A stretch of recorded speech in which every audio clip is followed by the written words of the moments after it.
Sebelumnya inflasi plus pertumbuhan ekonomi, sekarang inflasinya dihilangkan. Itu sudah satu bentuk pengamputasian terhadap hak buruh. Di sini tidak ada lagi keterlibatan serikat pekerja untuk memastikan bahwa PHK itu dijalankan secara hukum. Jadi apa? Ada hak serikat buruh untuk melindungi pekerjanya yang diamputasi. Hai ibu-ibu dan bapak-bapak, anak-anak kita terancam dengan masa depannya yang dikontrak seumur hidup tanpa kejelasan nasibnya dan di outsourcing seumur hidup.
Seringkali ketika kita menghadapi persoalan, kita dengan mudah menyalahkan, menyangkal, atau menuduh pihak-pihak lain sebagai penyebab. Bagaimana kelanjutannya bila seseorang adalah objek yang disalahkan atau dituduh?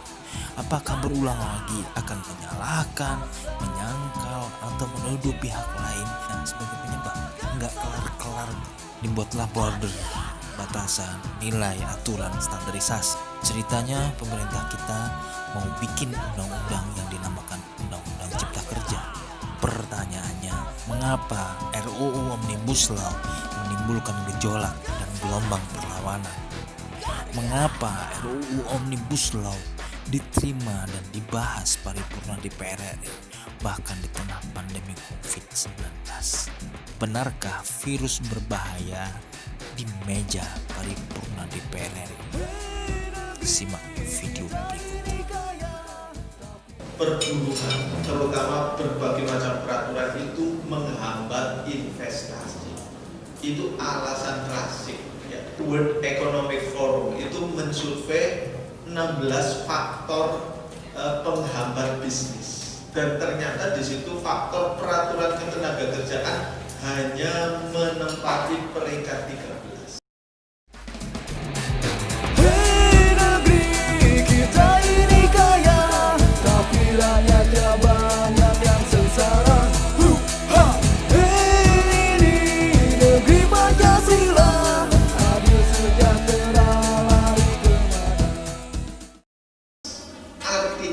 Artinya bukan penghambat.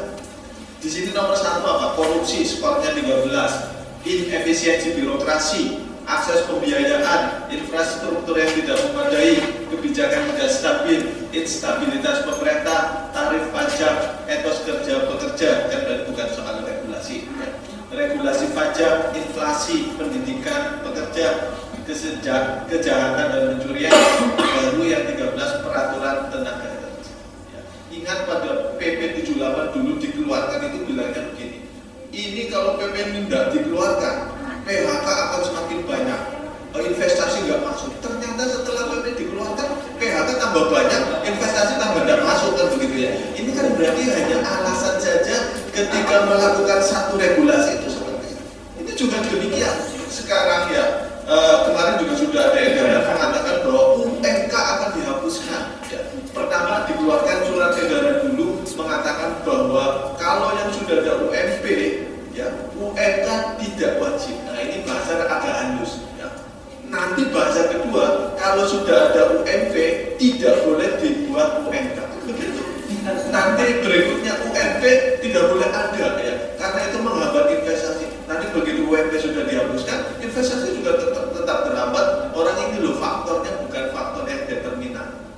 Ya, akhirnya ya 158 sudah dibatalkan, tapi sama Kementerian Tenaga Kerja dicabut lagi.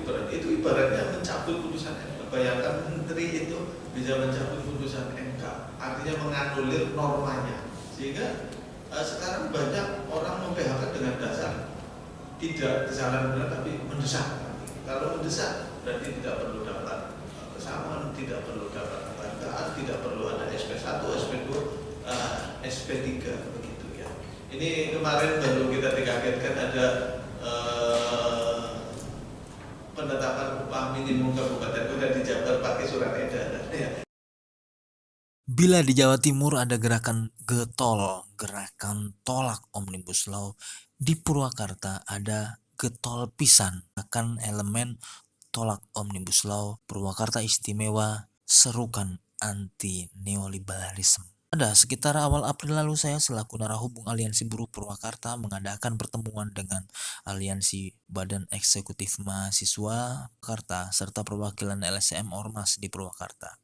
Agak kaget juga lantaran dari Aliansi BEM membawa beberapa bundel kertas yang ternyata draft Omnibus Law. 1028 lembar halaman berisi 11 klaster. Kenapa? Kita mulai bahas. Waduh, otak sisa model saya ini.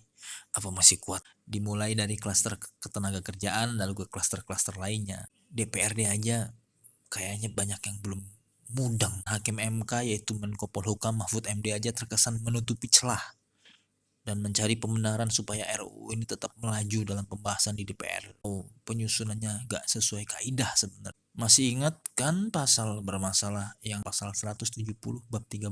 Dalam pertemuan itu sampai pada satu kesimpulan harus ada yang mengkaji. Jadi kalau pas aksi di Mokom tinggal jelasin apa aja masalahnya, berbagi tugas. Mahasiswa lakukan kajian tentang RUU Omnibus Law, sementara saya dan kawan-kawan buruh yang lain konsolidasi massa dan dana. Teman-teman LSM melakukan penetrasi ke lini-lini birokrasi. Karena sejatinya bagi saya terutama RUU Omnibus Law itu sudah cacat itikat dan etika, mancing keributan dan dispute attitude sehingga sama sekali tak layak untuk dibahas. Apalagi sampai di meja sidang paripurna.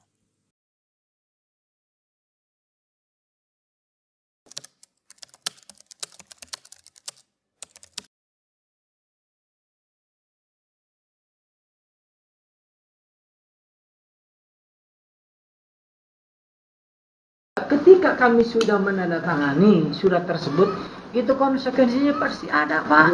Ya, tapi itu kan resiko kami dari Nurani. Insya Allah, kalau saya mengeluarkan surat tersebut, Kang, tidak ada istilah tekanan dan intervensi. Karena ini kan perjuangan bersama. Bahkan saya mau mengucapkan banyak terima kasih. Saya tidak bisa berbicara lantang, akan ini lebih lantang.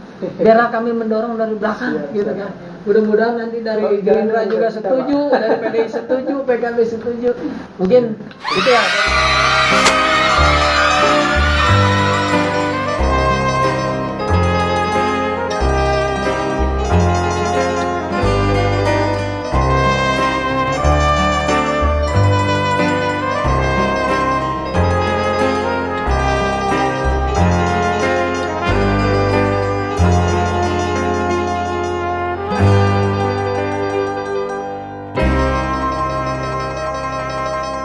Saya berpikir ya state of the art-nya dari Undang-Undang Cipta Kerja itu adalah investment. Sudah ada RUU-nya, itu lex generalis supaya tidak centang perenang, supaya paling tidak investor siapapun tuh nggak mumet kalau harus urusan dengan tanah, dengan hutan, dengan tambang dan lain-lain. Nah, ke-26 undang-undang itu masih bernafas sampai hari ini. Kalau bikin sudah ada di dalam pasal 5 dari TAP MPR bahwa harus NKRI demokratis, berkelanjutan, menghormati hak masyarakat adat, kepastian hukum bla bla bla itu sudah ada. Jadi secara relatif itu lebih lebih memungkinkan untuk dilaksanakan. Nah, jadi tinggal pertanyaannya niat enggak. Kalau Cipta Kerja itu 79/80 ya, NA-nya 2.500 halaman, benar ya Mas Satya? Waduh, itu kalau saya minta honor berlipat ganda untuk membaca, ya tak? Sayang ya, kok kenapa ditutup gitu loh? Kalau dibuka kan kita bisa bantu baca gitu ya. Ini kan undang-undang itu berbagai bidang ya, intersect satu sama lain, filosofinya pasti berbeda-beda, asas-asasnya, tujuannya setiap itu kan berbeda-beda. Lah pertanyaannya, undang-undang Cipta Kerja itu satu, landasan filosofisnya apa? Kan tidak hanya mempermudah investasi. Yuk, landasan di mana itu? Di UUD itu ada enggak? Prinsip-prinsip dasar atau asas apa yang mendasari penyusunan? Kalau tanya saya, loh, kalau undang-undang sumber daya sudah ada 12 prinsip dasarnya, baca aja pasal 5 dari tab 9, aman sama. Kemudian kan ini simplifikasi ya. Yang dimaksud simplifikasi itu gimana sih sebetulnya? Ini benar-benar loh pertanyaan orang yang nggak ngerti loh ya, bukan orang yang pura-pura ngerti. Enggak, saya memang nggak ngerti. Kemudian berbelok, apakah dapat dilakukan penyimpangan terhadap filosofi, asas dan konsepsi suatu undang-undang yang diganti atau dicabut? Saya kalau UPA ayo sampai 24 jam enggak berhenti ya monggo ya. Kemudian apa dampak dari penyimpangan yang diatur di dalam RUU itu terhadap keberlakuan undang-undang asalnya? Apa pertimbangannya untuk menempuh upaya menurut saya menyimpangi substansi asal, khususnya terkait dengan bidang pertanahan? Ini bukan bidangnya Anda semua, itu bidang saya. Apakah sudah diperhitungkan dampak dari penyimpangan dalam implementasinya? Kepastian hukumnya bagaimana, diskriminasi. Nah, karena kalau di KEK itu bisa sekian puluh tahun, lalu nggak di KEK. Nah ini kan apa sudah dipikirkan itu ya, undang-undang itu kan berlaku umum, undang-undang tidak mengecualikan karena mengikat seluruh penduduk ya. Kemudian potensi diajukan ke MK gitu ya. Wah ini gampang, kalau mau nembak itu udah pada ancang-ancang gitu. Tapi kan ya jangan begitulah. Wong belum keluar kok sudah ngarang ini gimana, nanti siapa aja yang nyusun ini kan. Lah ini gimana, itu kontraproduktif, bikin kita cepat mati ini kalau harus memikirkan hal-hal yang belum terjadi ya kan. Kemudian apakah metode itu tadi itu satu-satunya jalan sih untuk menyederhanakan regulasi dan perizinan? Ini aku benar-benar tidak ngerti ya. Kemudian apakah kalau sudah disederhanakan dijamin bahwa investornya itu nyaman di sini? Loh kenapa sih? Yang namanya perizinan itu adalah singkatan dari peri dan jin. Bagaimana itu sama dengan mengundang konflik, dan juga ini tidak adil aksesnya terhadap non korporasi. Nah kemudian berpotensi untuk semakin memperparah kerusakan lingkungan, pasti lebih banyak alih fungsi tanah dong. Titip kemarin nampaknya sudah ada yang ke sana dari teman aman RUU hak masyarakat adat.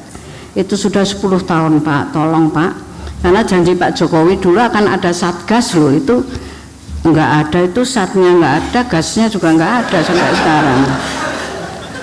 Nah kemudian menyelesaikan itu, dan ini ya bentuk aja satu lembaga penyelesaian konflik seperti Mesuji, SAPE yang sampai ada aspek HAM-nya, yaitu kalau bukan presiden sendiri di situ, sektor itu nggak mau nurut gitu ya. Jadi ini kami pasti mendukung investasi, tapi jangan investasi yang ya ada syaratnya, menurut saya adil lah, demokratis, berkepastian hukum dan berkelanjutan.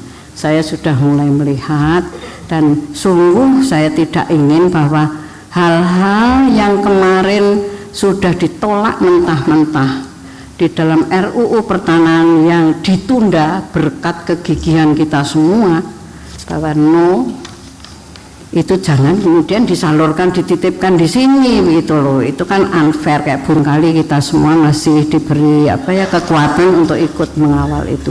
Saya tidak akan bicara banyak tentang substansi, tapi saya akan melihat pada bagaimana sebetulnya kita harus membentuk suatu peraturan perundang-undangan. Undang-Undang 12 2011 dan perubahannya Undang-Undang 15 tahun 2019 mengatur bagaimana cara kita membentuk suatu peraturan perundang-undangan. Saya menyikapi bahwa undang-undang ini sebenarnya undang-undang yang banyak sekali, adresatnya banyak, siapa yang dituju banyak, materi yang dibentuk, yang diatur di dalamnya banyak sekali, tapi untuk menyederhanakan. Ya, omnibus law, pokoknya undang-undang cipta kerja gitu. Kenapa masih berubah-ubah ya? Rupanya pemerintah juga masih ragu-ragu gitu, karena banyak yang mengkritisi. Nah, jadi sebetulnya dalam sistem hukum kita nggak ada yang namanya undang-undang pokok atau undang-undang payung. Dan ini ada dalam Ares Hokrat yang mengatakan yang namanya peraturan pemerintah atau yang dikatakan di Indonesia peraturan pemerintah, Regeringsverordning itu adalah hanya untuk satu wet saja. Nah, jadi kalau kita melihat seperti ini, undang-undang payung itu bagaimana? Kalau undang-undang payung, ini ada undang-undang, ini kemudian limpahan-limpahnya dengan undang-undang juga. Tapi kita membuatnya tidak seperti itu sekarang. Kita melihat ada undang-undang yang berbagai macam, yang mulai 70 menjadi 74, 79, sekarang jadi 80 gitu. Dari undang-undang ini dijadikan satu undang-undang. Berarti undang-undang payungnya terbalik, ya kan? Payungnya nggak begini, tapi payungnya begini. Nah, tapi kita tidak kenal undang-undang payung itu. Saya membuat suatu kodifikasi yang seperti itu. Misalnya kita membuat undang-undang tentang pemilu, penyelenggaraan pemilu. Kita mempunyai undang-undang pilpres, kita mempunyai undang-undang pileg pemilu legislatif, dan juga undang-undang pemilu kada atau pilkada. Kalau ini kita mau jadikan satu, itu masih mungkin dengan kodifikasi, karena adresat yang dituju sama, KPU, Bawaslu, DKPP, pusat sampai ke daerah, dan calon terpilih dan calon pemilih. Mudah itu. Tapi bagaimana membuat suatu undang-undang dengan berbagai macam materi, diambil, dicamot dari beberapa undang-undang dan dijadikan satu. Itu sesuatu yang memang sangat sulit. Bagi saya bukan sulit untuk menuliskannya. Menuliskannya bisa gampang mungkin. Tadi dikatakan sudah jadi kan, tapi kita bisa melihat kok diubah-ubah terus ya. Saya meneliti dan akhirnya saya mengikuti dan mendampingi MPR membuat TAP 1 2003. Tapi apakah ini seperti Omnibus Law? Tidak. TAP MPR ini hanya mengelompokkan. Kelompok 1 TAP-nya sudah selesai, kelompok 2 masih berlaku tapi ada syaratnya, kelompok 3 ada syaratnya. Kalau presidennya sudah dipilih maka TAP ini selesai. TAP ini kalau ada MPR-nya terpilih baru maka tatipnya baru dan sebagainya. Kalau ada undang-undang bertentangan dengan undang-undang dasar maka dia diuji ke Mahkamah Konstitusi. Kalau peraturan di bawah undang-undang bertentangan dengan undang-undang, diujinya ke Mahkamah Agung. Kalau MPR mesti membuat tata tertib baru, maka itu pelimpahnya adresatnya hanya MPR saja, tidak orang lain.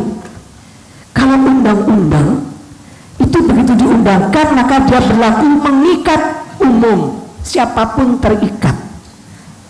Ini bedanya TAP MPR dengan undang-undang. Membuat suatu peraturan itu harus hati-hati.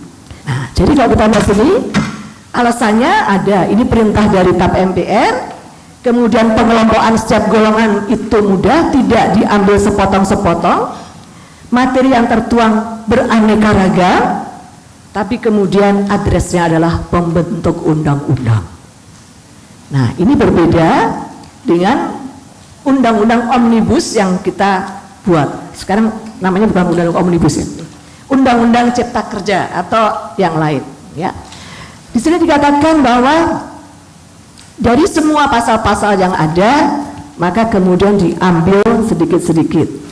Kalau ini dirubah dengan undang-undang yang lain, pasti undang-undang yang pertama ini begitu dirubah lagi, apa yang diubah di sini harus dicantumkan. Tapi Bapak Ibu bisa melihat di sini bahwa undang-undang MD 3 itu sampai sekarang sudah diubah 3 kali. Dalam 3 kali perubahan, pasal 1 angka 4 diubah atau enggak? Enggak. Rumusannya masih yang lama. Karena perubahan keduanya tidak mengabulkan sesuai dengan perubahan Undang-Undang 23 2014, maka ini rumusannya begini, tidak. Dan pasal-pasal yang dicantumkan di sana masih tetap ada. Pertanyaannya, ini kan hanya 2 undang-undang. Jadi saya takut kalau melihat 82 undang-undang diambilin sepotong-sepotong, 2 pasal, 9 pasal, 19 pasal, 50 pasal masuk dalam 1 undang-undang. Apakah itu bisa dengan mudah diharmonisasikan? Apalagi Undang-Undang 13 tahun 2003, Undang-Undang Ketenagakerjaan itu seperti omnibus law. Undang-undang ini mencabut 6 statuta dan kemudian 9 undang-undang. Kalau dicabut semua nggak masalah, karena dicabut semua itu diatur kembali dengan undang-undang baru ini. Itu namanya undang-undang pencabutan dengan penggantian.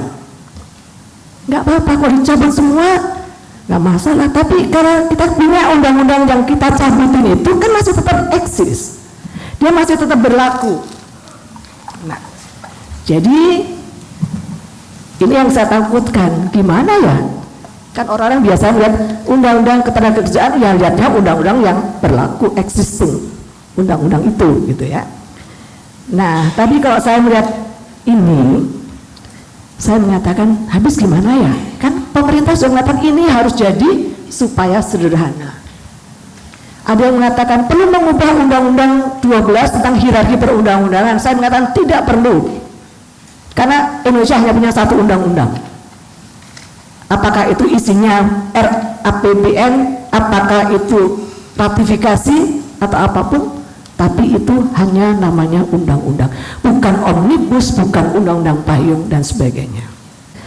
Setiap undang-undang yang akan dijadikan satu, disederhanakan itu ada alasan yuridis, filosofis dan sosiologis, ya kan?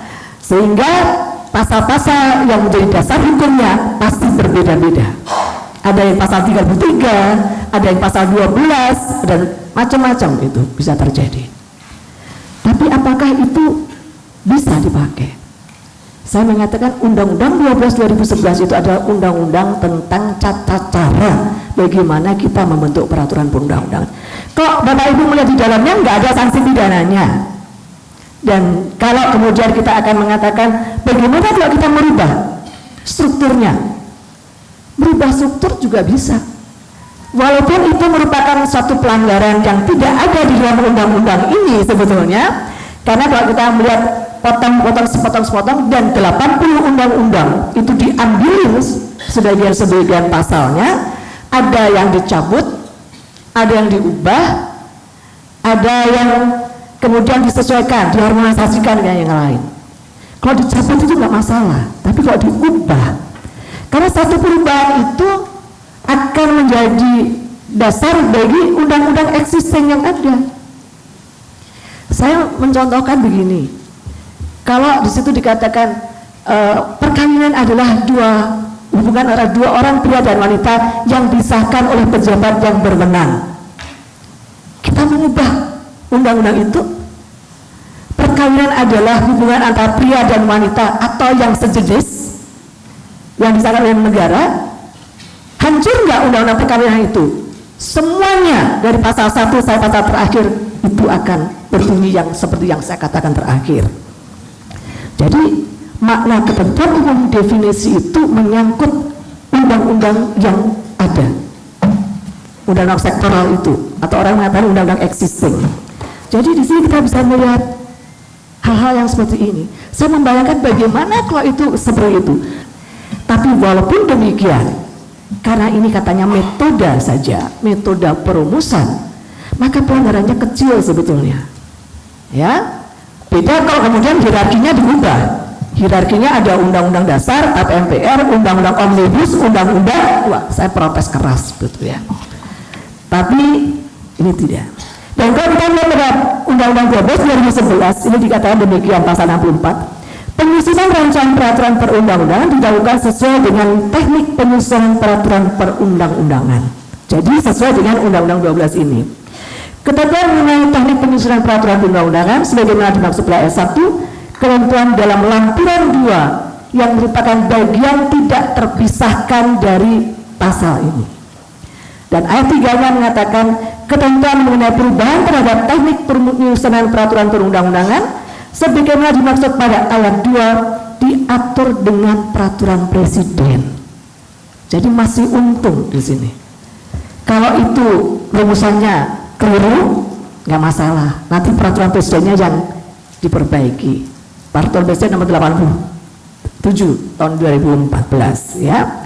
Nah, kalau kita lihat dalam lampiran 2, kita hanya mempunyai 5 bentuk undang-undang ini. Conformnya yang mengatakan undang-undang pada umumnya, undang-undang yang meletakkan Perpu sebagai undang-undang, undang-undang tentang pengesahan perjanjian nasional, perjanjian ratifikasi itu hanya 2 pasal saja begitu. Undang-undang perubahan. Nah, undang-undang perubahan ini biasanya juga 2 pasal. Pasal 1 adalah segala sesuatu yang diubah. Dan pasal 2-nya dengan berlakunya undang-undang ini maka semua pasal-pasal itu berlaku pada tanggal diundangkan. Dan yang kelima, undang-undang pencabutan. Undang-undang pencabutan itu bisa dengan satu undang-undang mencabut semua undang-undang, atau bisa ordonansi juga tercabut sekaligus, bisa hanya pencabutan saja, dan ini sifatnya penetapan sebetulnya undang-undangnya. Tapi bisa juga pencabutan dengan penggantian. Kita membentuk undang-undang baru, tapi dengan undang-undang baru ini kita mencabut sekian undang-undang. Nah, jadi kalau kita bisa melihat sini, saya berandai-andai kalau undang-undang ini sudah jadi, kita mau membuat undang-undang yang akan datang bagaimana gitu. Misalnya Undang-Undang nomor 13 tahun 2003 tentang ketenaga kerjaan. Ini masuk dalam Undang-Undang Omnibus Cipta Kerja. Sekarang kalau saya mau menyebut Undang-Undang Ketenaga Kerjaan itu gimana? Apakah kita mengatakan Undang-Undang nomor 13 tahun 2003 tentang ketenaga kerjaan yang telah diubah dengan Undang-Undang nomor sekian tahun 2020 tentang Cipta Lapangan Kerja atau Cipta Kerja? Judulnya saja sudah berubah. Selama ini nggak pernah ada undang-undang itu judulnya berubah, nggak ada. Paling mengatakan perubahan kedua undang-undang ini, perubahan ketiga undang-undang ini, perubahan keempat undang-undang ini. Tapi dengan undang-undang ini dibuat dengan Cipta Kerja, maka 80 undang-undang itu nanti kok diubah atau kita membacanya, belum diubah lagi, membacanya saja kita harus membaca undang-undang penanaman modal yang telah diubah dengan undang-undang Cipta Kerja.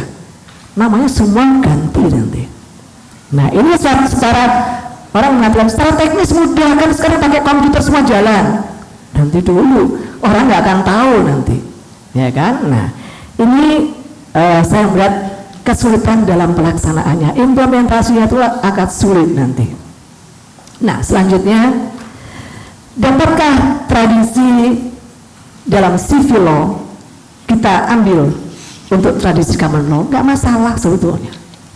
Suatu tradisi itu nggak masalah, tapi hati-hati kalau kita melihat. Kita harus melihat bagaimana sistem pemerintahnya, presidensial atau parlementer. Nah, jadi bagaimana ini? Kita kan tidak mau menjadi negara yang kemudian semuanya amburadul dan kita nggak bisa bekerja. Maka saya akan juga bagaimana kita menyikapi pembentukan Omnibus Law ini. Yang pertama, harus ada pemenuhan asas keterbukaan, kehati-hatian, dan partisipasi masyarakat. Ini ada dalam Undang-Undang 12. Asasnya keterbukaan. Harus ada kehati-hatian. Ada pasal tentang partisipasi masyarakat. Nah, jadi kita bisa melihat di sini ada asas-asas prinsip-prinsip dasar pembentukan peraturan undang-undang yang tidak terbuka. Ya. Yang kedua, diperlukan sosialisasi yang luas, terutama dari pejabat negara dan pejabat pemerintah yang terkait, yang dalam substansi itu dia masuk di sana. Ya. Kalangan profesi hukum dan akademisi. Profesi hukum pun beda-beda. Kemarin di BPHN hampir semua notaris dari Undip setuju dengan Omnibus Law ini, senang sekali. Tapi saya dengar notaris dari Jakarta ini nggak setuju. Ini padahal notaris dua-duanya. Saya mengatakan ya sudah, nanti lihat saja, karena saya belum tahu undangnya seperti apa. Ya. Yang ketiga, pembahasan di DPR yang transparan dengan memperhatikan masukan dari pihak-pihak yang mempunyai hubungan dengan RUU tersebut dan tidak tergesa-gesa pembahasannya. Mempertimbangkan jangka waktu yang efektif berlaku undang-undang tersebut. Efektif berlakunya itu kapan? Kita bisa melihat, kalau kita melihat di Belanda yang dengan sistem civil law, dia mengatakan kami membentuk undang-undang seperti metode Omnibus Law, yaitu Omgevingswet. Di sana ada undang-undang yang mengatur tentang tanah, air, udara dan sebagainya. Tapi kemudian dia mengatakan ini berlaku tanggal diundangannya tahun 2016. Tapi berlaku efektif 2021. 5 tahun. Jadi kita akan bisa melihat ini ada permasalahan atau enggak. Ya kalau ini sekarang Presiden dan semua kok mengatakan enggak, 100 hari selesai, 100 hari selesai. Itu yang saya khawatirkan. Jangan-jangan begitu selesai baru mau disetujui bersama sudah ada masukan ke MK. Karena waktu saya di MK nomornya saja belum ada, itu pengujiannya sudah masuk. Dan ini memang ini yang terjadi, para advokat kita itu kalau mengajukan ke MK itu dulu-duluan. Pokoknya yang paling dulu itu yang menang nanti. Karena dulu MK merumuskan kalau ada 5 pemohon gitu, permohonannya 5, maka pertimbangannya itu akan melihat dimasukkan dalam pemohon yang pertama. Pemohon yang kedua, ketiga, dan keempat hanya mengatakan ini sesuai dengan amar putusan pemohon yang ini gitu. Tapi sekarang sudah diubah, jadi setiap itu ada ya. Tapi ini advokat akan berlomba-lomba siapa dulu yang masuk ke MK gitu. Ya, ini kalau advokat pasti sudah mulai. Tadi Bu Maria juga sudah mengatakan, aduh, saya juga udah ada pasal-pasal yang mungkin akan maju. Ya. Dan kemudian yang terakhir adalah mempertimbangkan keberlakuan undang-undang yang berdampak, undang-undang existing yang masih ada. Karena ini kita hanya ambil 2 pasal, kita ambil 19 pasal, undang-undang ini masih ada. Pertanyaannya lagi adalah, kalau ini sudah pasal 50 pasal diambil dalam Omnibus Law ini, di sana masih ada ketinggalan 1 pasal lagi dan undangnya sudah diundangkan, bagaimana? Apa disusulkan? Nah, ini hal-hal yang secara teknis saya melihat sangat teknisnya mudah, rumuskan begitu. Tapi dalam implementasinya itu yang sangat sulit. Hakim MK pun nanti juga akan bingung. Undang-undang induknya, undang-undang sektoral itu ngomong begini, di omnibus diomongkan seperti ini, dikatakan bertentangan dengan undang-undang dasar karena ada keterbatasan hukum kan, 2 undang-undang kan. Hakimnya akan mengatakan yang dipakai yang mana ya? Yang undang-undang yang umum, lex generalis, derogat lex specialis, atau undang-undang terbaru ini mengesampingkan undang-undang yang lama. Nah, ini sesuatu hal yang bisa berdampak seperti ini. Ahli-ahli akan bersidang di MK, ini akan bingung yang dipakai yang mana ya undang yang, karena asas itu selalu mengatakan yang khusus mengesampingkan yang umum, yang kemudian mengesampingkan yang terdahulu gitu kan, yang di atas mengesampingkan yang di bawah. Nah, asas-asas perundang-undangan ini itu bisa menjadi suatu permasalahan kalau hakimnya bingung ini gimana ya, yang lama yang benar atau yang baru yang benar gitu. Nah, hal-hal seperti ini yang saya anggap bahwa saya agak khawatir ya. Di beberapa media dikatakan saya khawatir dan tidak setuju dengan ini. Kita bisa melihat di sini, ini argumentasinya tepat. Penyederhanaan memang harus ada, karena memang peraturan perundangan kita itu saling tumpang tindih, over regulated, itu betul. Tetapi bagaimana kita menyikapi itu harus secara arif dan bijaksana. Itu dengan undang-undang sapu jagat, ini bisa menyapu kemana-mana. Oleh karena itu saya kira singkirkan ratusan hari itu, tapi menurut saya yang paling penting adalah kajian yang mendalam. Nah, dengan Omnibus Law ini saya kira naskah akademik menjadi perannya sangat penting. Yang tersasar telah 80 undang-undang yang kemudian bisa diklaster menjadi 11. Ya, saya agak terbayang bahwa ini nanti pembahasan di DPR pasti tidak bisa lagi menggunakan cara-cara yang biasa. Ya, 11 klaster, 11 bidang. Pemerintah selama ini sering menghitung berapa investasi yang masuk ke Indonesia dari sektor tambang, infrastruktur, hutan, sawit dan sebagainya. Tapi pemerintah seringkali luput untuk menghitung berapa kerugian yang diderita oleh Indonesia dikarenakan konflik agraria, kerusakan lingkungan hidup, hilangnya mata pencaharian petani, masyarakat adat, perempuan, nelayan dan sebagainya. Jika Kemenko Perekonomian memang hendak untuk meningkatkan perekonomian Indonesia, saya pikir tidak hanya melalui investasi-investasi yang lapar tanah seperti tambang, sawit ataupun kebun-kebun lainnya. Karena jika kita mengacu pada 16 paket kebijakan ekonomi sebelumnya, peningkatan ekonomi Indonesia itu tidak lebih dari 5% dari yang ditargetkan. Artinya 3 investasi lapar tanah tersebut sebenarnya nggak berdampak besar juga untuk ekonomi kita. Nah, ke depan memang yang kami kritik atau akan kami sampaikan kepada pemerintah adalah tidak mengatur begitu mudahnya investasi itu mendapatkan alokasi tanah yang begitu luas dengan melanggar atau merampas tanah-tanah yang sudah dikuasai oleh petani, masyarakat adat, nelayan, perempuan dan sebagainya. Misalnya konflik, kemiskinan, kerusakan ekologis di Indonesia itu sudah terlalu parah. Dengan bagaimana pembagian kewenangan penyelenggaraan perizinan, bagaimana bentuk pengawasan dan siapa yang mengawasi. Tadi menarik sebenarnya dikatakan tentang bagaimana izin lingkungan itu atau AMDAL tidak akan dihapus tapi menggunakan approach risk based.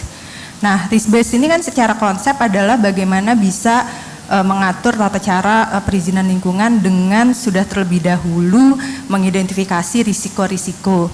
Nah, lalu pertanyaan saya adalah kalau kita melihat Undang-Undang 32 2009 sebenarnya exactly melakukan itu gitu. Apakah yang akan dilakukan oleh undang-undang ini untuk menjawab persoalan yang tadi gitu?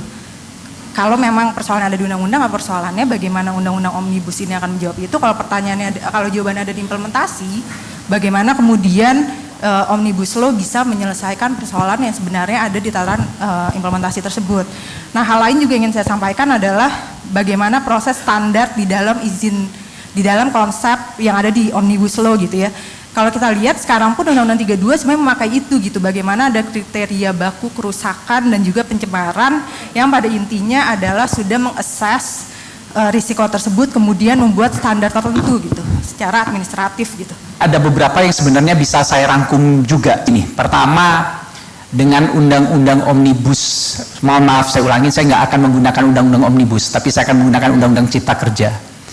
Jadi apakah dengan undang-undang cipta kerja ini kita kemudian mencabut undang-undang yang sudah ada existing, sektor-sektor yang tadi saya sampaikan 80 undang-undang? Jawabannya tidak. Jadi undang-undang itu masih berlaku. Ini ada 80 undang-undang yang kita sentuh. Stakeholdernya banyak sekali. Masukan ini banyak sekali Bapak dan Ibu. Masukan ini banyak sekali. Kita diskusi dengan buruh misalnya, mereka langsung menyampaikan pendapat-pendapatnya. Buruh misalnya, mereka langsung menyampaikan pendapat-pendapatnya. kita sampaikan dengan teman-teman akademisi, beberapa kita sudah mulai ajak bicara, menyampaikan masukan-masukannya. Termasuk dengan pelaku usaha tadi, pelaku usaha. Kalau nanti Bapak dan Ibu melihat undang-undang ini, judulnya Undang-Undang Cipta Kerja, tapi isinya nggak ada mungkin banyak berkaitan dengan cipta kerja, tapi bagaimana kita melakukan simplifikasi, penyederhanaan, pencabutan beberapa pasal-pasal di dalam undang-undang itu. M-nya apa? Kita ambil end goals-nya, bagaimana cipta kerja ini bisa dilakukan. Seperti yang tadi saya sampaikan, kita punya kebutuhan dan seterusnya untuk mengurangi angka pengangguran dan seterusnya, sampai bagaimana kita bisa mempunyai daya saing sehingga pertumbuhan ekonomi kita yang memang bagus dan terjaga. Rata-rata undang-undang yang kita cabut, pasal-pasal tertentu yang kita sederhanakan dan seterusnya, itu semua berkaitan dengan birokrasi dalam konteks penyederhanaan proses maupun penyederhanaan persyaratan birokrasi perizinan.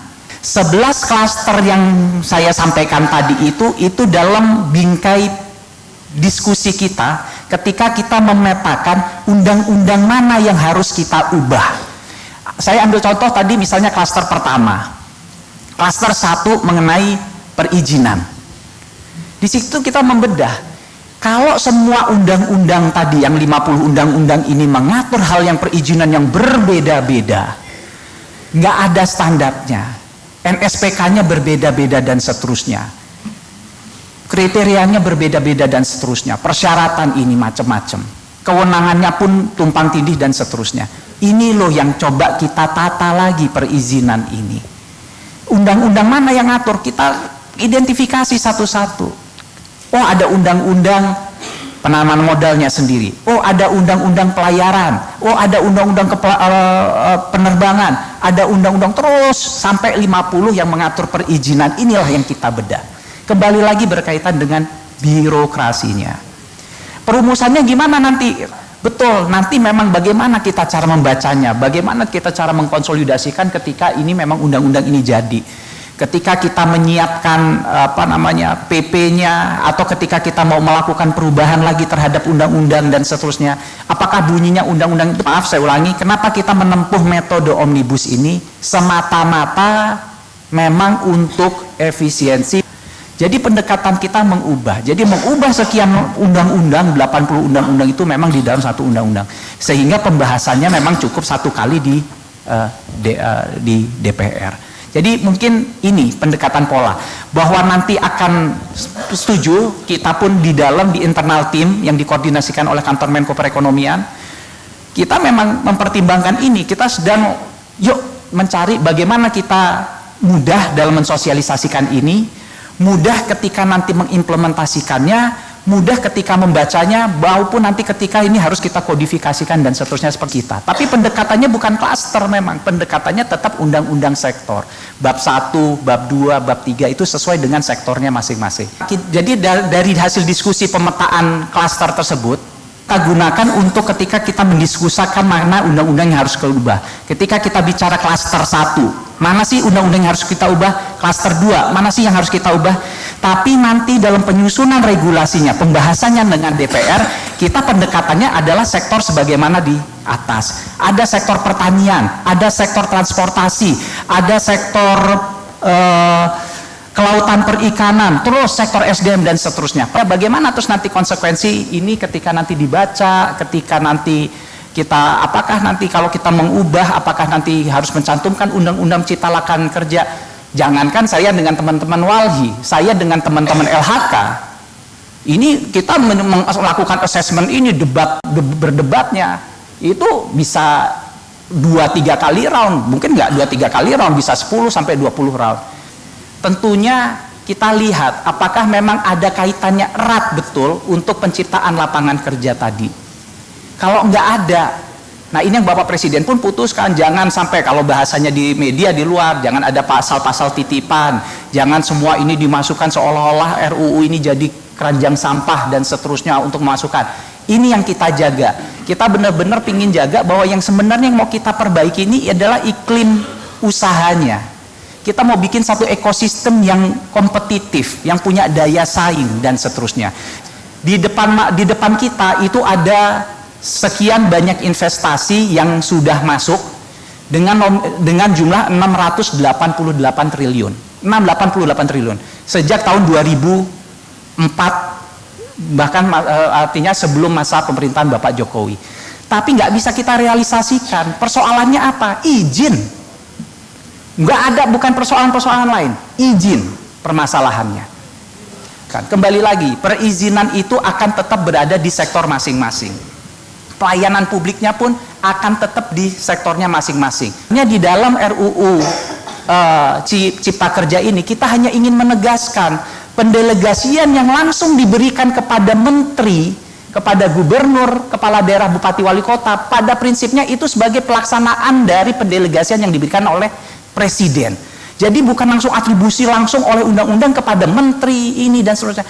Pak menteri, Pak gubernur, Pak bupati, Pak wali kota ini hanya melaksanakan loh dari kewenangannya presiden, sehingga sewaktu-waktu ketika presiden memandang ada yang keliru, salah, meluruskan, atau presiden ingin mengambil satu policy baru, presiden bisa mengatur itu tanpa harus bertentangan dengan undang-undang. Jadi itu, tapi proses perizinannya tetap ada di mereka. Presiden hanya membuat satu pedoman nanti, satu NSPK, sehingga apa? Menteri, gubernur, bupati, wali kota ketika mengatur berkaitan dengan perizinan, ada guidelines-nya. Satu, kita memang berharap dengan OSS itu nggak ada tatap muka, semua dilakukan dengan sistem. Jawaban-jawaban setuju, tidak setuju itu melalui sistem, pembayaran melalui sistem. Tapi gagal OSS PP 24 itu. Kenapa? Kembali lagi, karena ada undang-undang yang masih mempersyaratkan atau ada policy yang tatap muka itu harus terjadi. Kenapa? Harus ada pertimbangan, rekomendasi, pengkajian ini dan itu dan seterusnya. Dengan RUU ini kita harapkan semua memang masuk ke dalam sistem. Yang selama ini akhirnya OSS nggak berjalan sesuai dengan apa yang kita rencanakan ini, bisa kita selesaikan melalui RUU Cipta Kerja ini. Karena apa? Kita harapkan semua masuk ke dalam sistem. Tanda tangan, cap basah dan seterusnya ini kita harapkan memang kita tiadakan lagi, karena segala sesuatunya masuk ke dalam sistem. Apakah kemudian ini bisa menyelesaikan semua persoalan? Setuju saya dengan Prof. Maria Jogja. Kembali lagi, ini we're talking about mentality. Mental dari birokrasi. Makanya pendekatan kita memang pengawasan. Pendekatan kita bukan lagi license approach, izin itu yang kita kedepankan. Memang pengawasan kita yang kita dorong di depan.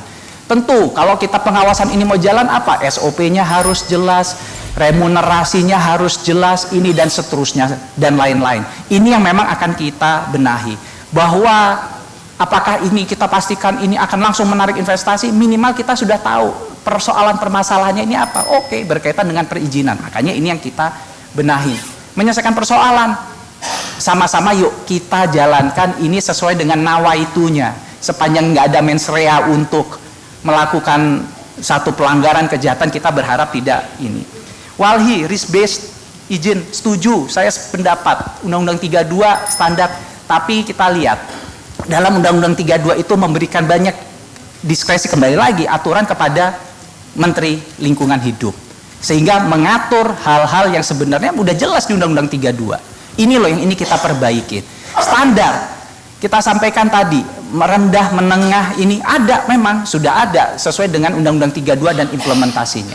Tapi yang sebenarnya mau kita standarkan ini adalah kerangka acuannya, yang selama ini selalu bolak-balik terus antara pemohon izin lingkungan dengan komisinya.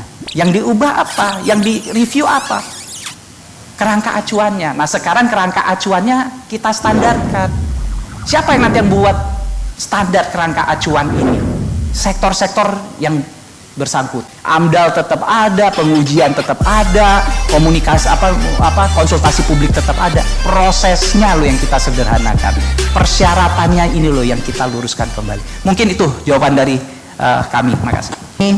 Saya katakan iya, kalau investasi itu adil, ya, demokratis, berkelanjutan, pastilah kita semua wajib mendukung. Tapi jangan lupa dong PR itu. program-program reforma agraria ini kayaknya udah sayup-sayup nih ya, padahal itu adalah restrukturisasi dari penguasaan pemilikan tanah.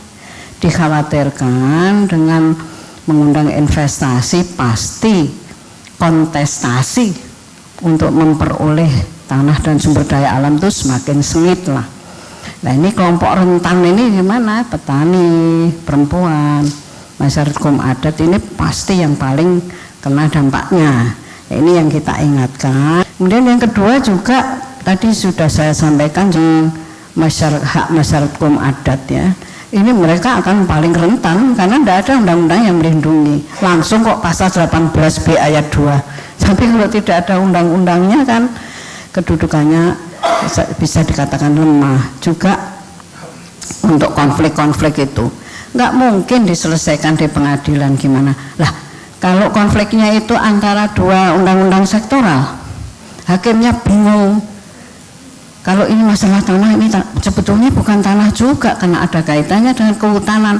Wah ya nggak bisa lah, kita itu hakim itu corong undang-undang ya, kalau itu tanah yang dilihat ya UPA, kalau itu hutan yang dilihat undang-undang hutan. Nah ini tidak akan selesai, khususnya untuk konflik-konflik struktural yang masif, berdampak luas, berskala luas, dan kadang-kadang beraspek HAM juga. Itu memang dari zaman Ibu Mega itu kita sudah mengusulkan adanya KNUPKA ya, Komisi Nasional untuk Penyelesaian Konflik Agraria, tapi ditolak DPR karena DPR nggak ngeh apa itu gitu ya.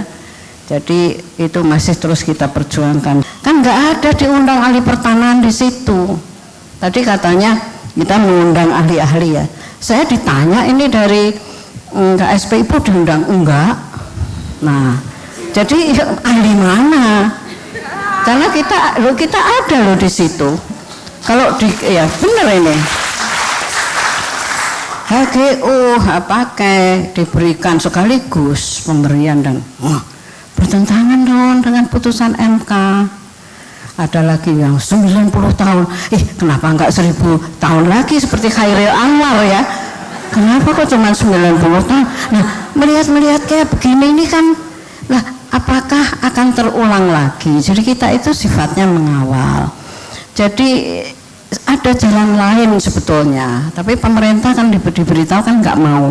Jadi muter, tapi muternya itu muter yang menuju jurang, nah aneh juga. Nah ini yang saya khawatirkan, kita berbicara berpusat-pusat, mempermudah potong kanan, potong kiri. Mau saya yang besar-besaran, mau urusan mau cepet. Ya itu tadi, kalau mau cepet ya, ini kalau tehnya yang tambah manis dong, tambah gulanya, kan seperti itu. Ini yang nggak disinggung Pak, nanti teman-teman ekonom yang akan menyinggung itu. Karena percuma kita mengundang kalau mentality dari yang melayani itu sama saja. Pemerintah belum terbuka mengenai hal ini. Mengapa saya berani menyatakan ada penelitian UKP 4 kami lakukan, KPK kami lakukan tentang pelayanan untuk pemberian hak. Itu mengerikan kalau itu dibuka kepada publik. At the end memang ini akhirnya memang tergantung dari birokratnya. Betul, kita sadari betul itu Pekan. Kembali lagi, ini about mentality, benar Bu. Dan ini akan kita perbaiki seiring dengan perbaikan sistemnya.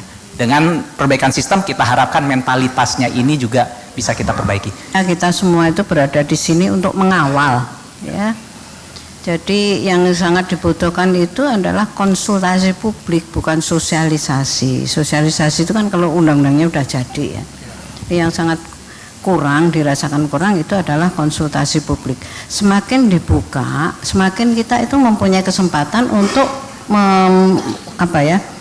menghilangkan atau meminimalisasi kelemahan. Kekhawatiran adalah tiba-tiba itu sudah menjadi suatu rumusan. Percuma kok rumusannya udah bagus ya. Kalau penegakan hukumnya bagaimana? Itu masih satu PR besar. Culture permisif dengan pungli.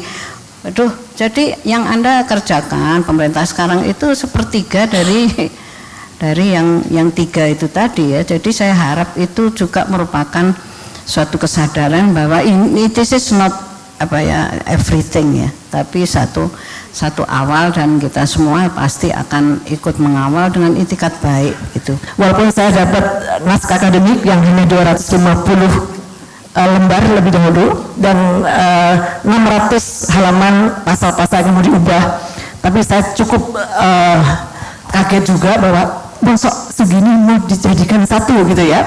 Dan karena layar sudah berkembang dan kita mulai mengayuh 2-3 pulau pasti terlampaui, dan kita ingin menuju satu Indonesia yang jaya dan sejahtera. Upah minimum itu tidak lagi melibatkan unsur inflasi. Sebelumnya inflasi plus pertumbuhan ekonomi. Sekarang inflasinya dihilangkan. Itu sudah satu bentuk pengamputasian terhadap hak buruh. Yang inflasi dihilangkan. Yang kedua, pengusaha bisa membayar upah di bawah upah minimum. Pasal 91 yang mewajibkan pengusaha membayar upah sesuai upah minimum itu dihilangkan, dihapus, dan tidak ada sanksi pidana. Menyangkut PHK, di dalam Undang-Undang 13 2003 jelas sekali bagaimana peran serikat buruh. Ketika terjadi PHK, dia harus dilibatkan untuk memastikan proses perundingan terhadap PHK itu berjalan dengan baik. Di sini tidak ada lagi keterlibatan serikat pekerja untuk memastikan bahwa PHK itu dijalankan secara hukum.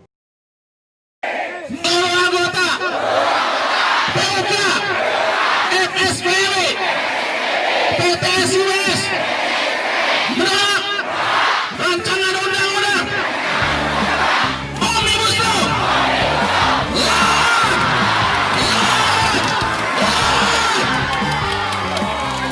Terima kasih.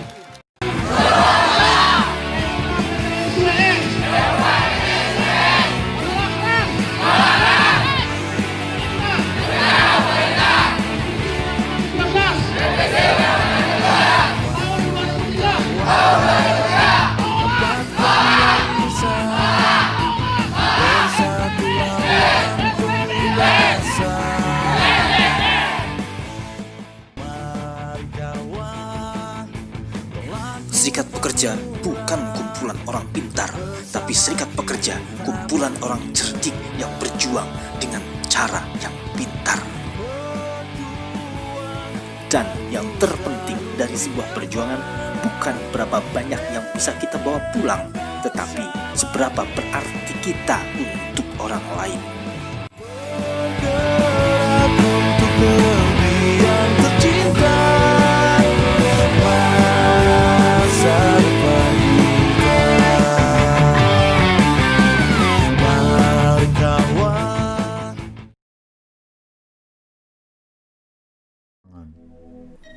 Aksi buruh atau May Day yang rencananya digelar besar-besaran diurungkan.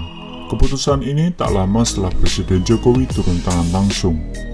Pada awalnya, serikat buruh seperti Konfederasi Serikat Pekerja Indonesia hingga Konfederasi Serikat Pekerja Seluruh Indonesia rencananya menggelar aksi buruh pada 30 April 2020 dengan tuntutan menolak RUU Cipta Kerja.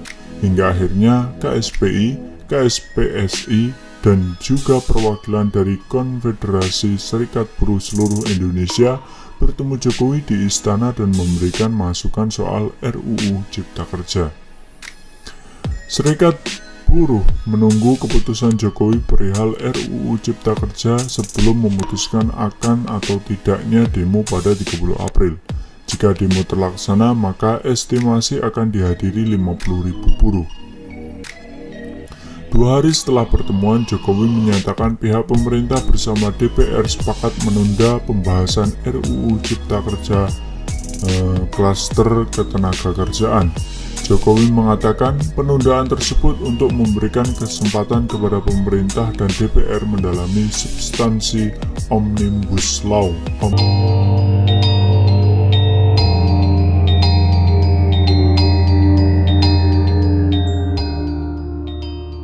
Assalamualaikum warahmatullahi wabarakatuh. Pada kesempatan yang baik ini, saya ingin menyampaikan tentang Omnibus Law, tentang rancangan Undang-Undang Cipta Kerja yang sekarang ini sudah berada di DPR. Kemarin pemerintah telah menyampaikan kepada DPR dan saya juga mendengar Ketua DPR sudah menyampaikan kepada masyarakat bahwa klaster ketenagakerjaan dalam RUU Cipta Kerja ini pembahasannya ditunda. Ini sesuai dengan keinginan pemerintah. Hal ini juga untuk memberikan kesempatan kepada kita untuk mendalami lagi substansi dari pasal-pasal yang terkait dan juga untuk mendapatkan masukan-masukan dari para pemangku kepentingan.